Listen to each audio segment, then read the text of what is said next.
세월호의 선사 청해진 해운을 사실상 소유한 유병언 전 세모그룹 회장. 그가 주목을 받으면서 1987년 오대양 사건이 다시 부상하고 있습니다. 이 사건은 발생 당시 수사도 또 4년 뒤에 다시 치러졌던 재수사도 부실 수사 논란만 남기고 끝났습니다. 유 전 회장과 정치권이 유착돼 있다는 의혹도 당시 혐의 없음으로 결론이 내려졌습니다. 지금 진도 현장 취재를 하고 있는 김진희 PD가 사전에 제작한 리포트입니다. 1987년은 6월 항쟁과 7, 8, 9월 이른바 노동자 대투쟁으로 뜨거웠습니다. 그러던 8월 29일, 32명이 집단 변사체로 발견된 충격적인 사건이 세상에 알려졌습니다. 공예품 회사 오대양의 사장 박순자 씨와 자녀 2명, 그리고 직원들이었습니다. 박순자 씨는 구원파라고 알려진 기독교 복음 침례회 신자로 박 씨가 설립한 오대양은 구원파 종교단체의 성격을 띠고 있었습니다. 박 씨는 신도들에게서 170억 원에 이르는 빚을 끌어쓰다가 이자 규모가 감당할 수 없이 늘어나자 자녀들과 직원들을 이끌고 공장 천장에 숨었다가 8월 29일 숨진 채 발견됐습니다. 수사본부가 꾸려졌지만 수사는 소득 없이 10일 만에 종결됐습니다.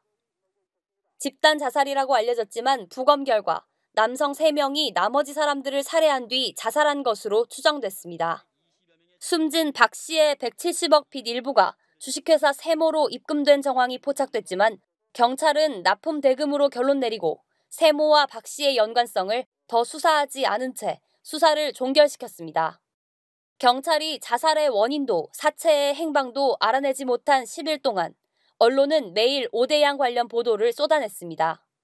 노동자들의 시위에 관한 보도는 뒷전으로 밀렸습니다. 잊혀진 듯했던 이 사건은 1991년 7월 10일 6명의 오대양 전 직원들이 자수하면서 다시 등장했습니다. 자수한 이들은 오대양 사건 전에 총무과장 노순호 씨 등 직원 3명을 살해하고 암매장했다고 진술했습니다. 이에 경찰은 오대양 사건을 원점 재수사하겠다고 밝혔습니다. 구원파 신도였던 침례신학대 정동섭 교수는 당시 세모의 사장이던 유병언 씨가 구원파의 실질적인 교주이고 박순자 씨는 자금 모금책이라고 폭로했습니다. 유병언 사장으로부터 명예훼손으로 고소당한 정 교수가 법정에서 오대양의 진실을 밝히겠다고 공언하자 유병언 사장이 자신과 오대양 사건의 연관성이 드러날까 두려워 집단 자수를 연출했다고 정 교수는 주장했고 이는 결국 사실로 드러났습니다. 그 오대양이라는 말만 들으면은 유병언은 이제 민감할 수밖에 없는 것이 본인이 배후 세력이니까 자기 아클레스건을 건드리니까 유병언이가 안 되겠다 싶어가지고 집단 자수를 연출한 거죠. 자기가 관계가 있으니까 관계가 없다고 훈련을 시켜가지고. 자수한 6명은 자수에 앞서 1년 정도 집단 숙식하면서 세모 측에서 데려온 현직 경찰관의 조언까지 받아가며 자수를 준비했다고 조사 도중 실토했습니다. 그러나 세모에 대한 수사는 혐의 없음으로 끝났고 박순자 씨가 모은 170억 원의 사채를 유병언 사장이 썼다는 의혹도 밝혀지지 않았습니다. 유 사장은 다른 신도들에게 11억여 원을 가로챈 혐의만 인정돼 4년을 복역했습니다. 대검 중수부가 직접 나선 91년의 재수사도 42일 만에 소득 없이 끝난 셈입니다.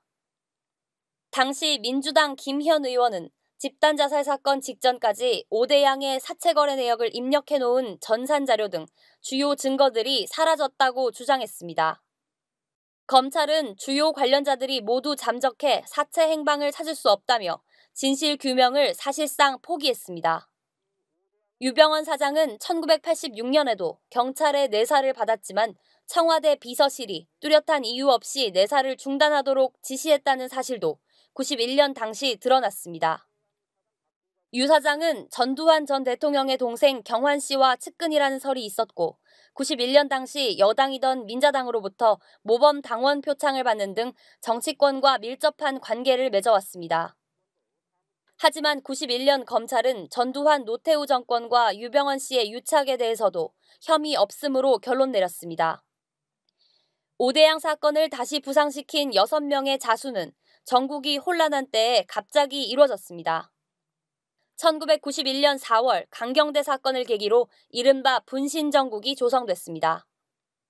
6월 이후 정부는 시위를 잠재우기 위해 공안정국을 조성하기 시작했고 언론은 대통령의 해외 순방과 한미 정상회담을 집중 보도했습니다. 그러던 중 오대양 직원들이 자수함으로써 언론의 스포트라이트는 오대양 사건으로 옮겨갔습니다. MBC 뉴스데스크의 경우 자수가 있었던 91년 7월 10일부터 오대양 재수사가 끝난 8월 20일까지 하루도 빠짐없이 오대양 사건을 보도했습니다.